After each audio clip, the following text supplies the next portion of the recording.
সালামু আলাইকুম দর্শক, বাহারি রান্না ইউটিউব চ্যানেলে আপনাদের সবাইকে স্বাগতম। আজ আমি আবার আপনাদের সামনে মজাদার একটি রেসিপি নিয়ে চলে আসলাম। তৈরি করে দেখাবো আলু পটলের কালিয়া। এটি আপনারা ভাত, পোলাও উভয়টার সাথেই পরিবেশন করতে পারেন। খেতে দারুণ টেস্টি। তো চলুন শুরু করা যাক। আলু পটলের কালিয়াটি তৈরি করার জন্য আমি এখানে 300 গ্রাম পটল নিয়েছি। এখন এই পটলগুলোকে কিভাবে কাটতে হবে তা আমি আপনাদেরকে দেখিয়ে দিচ্ছি। প্রথমে একটি পটল নিয়ে এই পটলের উভয় সাইড দিয়ে অল্প করে কেটে ফেলে দেব। তারপর এই পটলটি আমি অল্প অল্প রেখে আর অল্প অল্প ছিলে নিচ্ছি। দেখুন আমি কিভাবে করতেছি। দেখুন, এখন এই পটলটি মাছ বরাবর কেটে 2 ভাগ করে নিব। আমি একটি পটলকে 2 ভাগ করে নিয়েছি। এখন এটি রেখে দিচ্ছি একটি প্লেটে। আরো একটি আপনাদেরকে কেটে দেখাচ্ছি।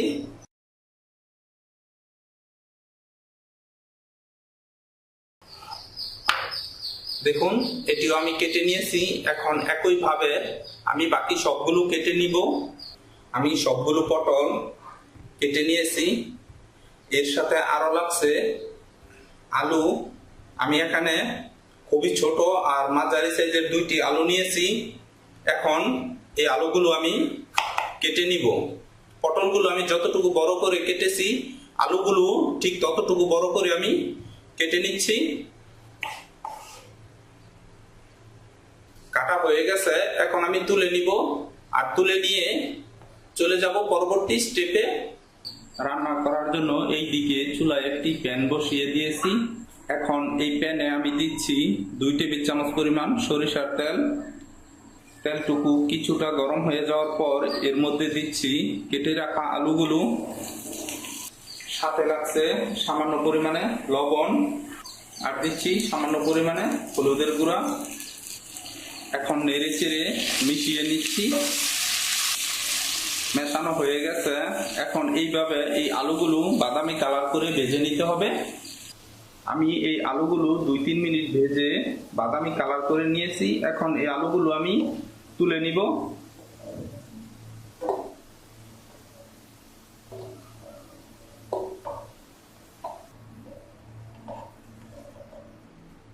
আলুগুলো তুলে নেওয়ার পর সেই একই তেলে আমি কেটে রাখা পটলগুলো দিয়ে দিব।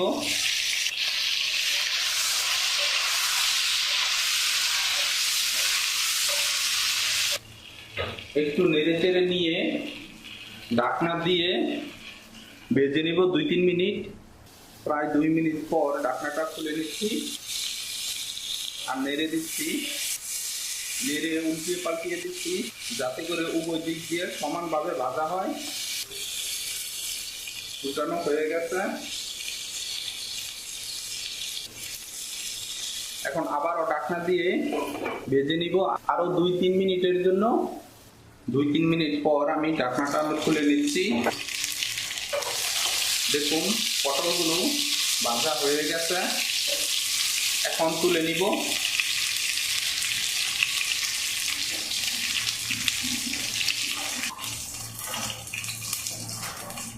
পটলগুলো তুলে নেওয়ার পর সেই একই তেলে দিয়ে দিচ্ছি 1/2 চা চামচ পরিমাণ আস্ত জিরা আর দিচ্ছি 2টি দারচিনি আর 3-4টি এলাচ।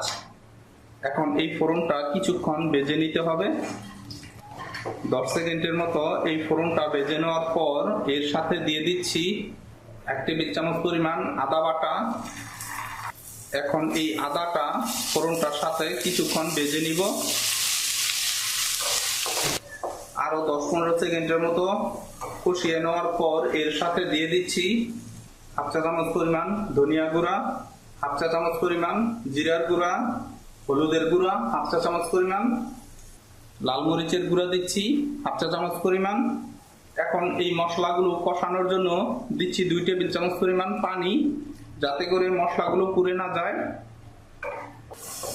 মেশানো হয়ে গেছে। এই পর্যায়ে এর সাথে দিয়ে দিচ্ছি 2টি তেজপাতা। আমি এখানে কাঁচা তেজপাতাটা ব্যবহার করতেছি। এখন এই মশলাগুলো আমি 1 মিনিটের মতো কষিয়ে নিব। মশলাগুলো 1 মিনিটের মতো কষিয়ে নেওয়ার পর এর সাথে দিয়ে দিচ্ছি একটি টমেটো বাটা, সাথে 3 টেবিল চামচ পরিমাণ দিয়ে দিচ্ছি বাদামের পেস্ট। এখানে আপনারা আপনাদের পছন্দ মতো যে কোনো বাদামটা দিতে পারেন, কোনো সমস্যা নেই। এখন ভালোভাবে মিশিয়ে নিতে হবে। মেশানো হয়ে গেছে, এখন ঢাকনা দিয়ে কষিয়ে নিব 2-3 মিনিটের জন্য। প্রায় 2-3 মিনিট পর আমি ঢাকনাটা খুলে নিচ্ছি আর নেড়ে নিচ্ছি। মাঝখানে আমি ঢাকনাটা খুলে আরো একবার নেড়ে দিয়েছিলাম। দেখুন মশলাগুলো থেকে তেলটা ভেসে উঠেছে, তার মানে এই মশলাগুলো পুরোপুরি কষানো হয়ে গেছে। এই পর্যায়ে এর সাথে দিয়ে দিতে হবে ভেজে রাখা আলুগুলো আর দিয়ে দিচ্ছি ভেজে রাখা পটলগুলো, সাথে দিচ্ছি স্বাদ অনুযায়ী লবণ। এখন ভালোভাবে মশলার সাথে মিশিয়ে দিব। মেশানো হয়ে গেছে, এখন চুলার হিটটা লো হিটে রেখে ঢাকনা দিয়ে কষিয়ে নিব 5 মিনিটের জন্য। প্রায় 5 মিনিট পর ঢাকনাটা খুলে নিচ্ছি আর নেড়ে নিচ্ছি। মাঝখানে আমি ঢাকনাটা খুলে আরো 2-1 বার নেড়ে দিয়েছিলাম। আলু আর পটলগুলো কষানো হয়ে গেছে। এই পর্যায়ে দিয়ে দিচ্ছি পানি। আমি এখানে 1.5 কাপ পরিমাণ পানি দিয়ে নিয়েছি। এখন ঢাকনা দিয়ে রান্না করে নিব 10 মিনিটের জন্য। তো ফিরে আসছি 10 মিনিট পর। প্রায় 10 মিনিট পর আমি ঢাকনাটা খুলে নিচ্ছি আর নেড়ে নিব। মাঝখানে আমি ঢাকনাটা খুলে আরো 1-2 বার নেড়ে দিয়েছিলাম। দেখুন আমি যেই পরিমাণে পানি দিয়েছি পানিটুকু প্রায় শুকিয়ে আসছে। এই পর্যায়ে এর সাথে দিয়ে দিব 1/3 চা চামচ পরিমাণ গরম মশলা গুঁড়া আর 1 চা চামচ পরিমাণ দিয়ে দিব ঘি। এখন একটু নেড়ে চেড়ে মিশিয়ে দিব।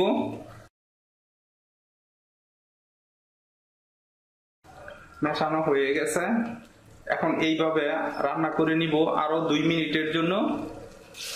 2 মিনিট হয়ে গেছে আর ঝোলটাও মাখা মাখা হয়ে গেছে আর রেডি হয়ে গেল মজাদার এই আলু পটলের কালিয়া। এখন আমি চুলাটা বন্ধ করে দিচ্ছি আর ঠান্ডা করে নামিয়ে আপনাদেরকে পরিবেশন করে দেখাচ্ছি।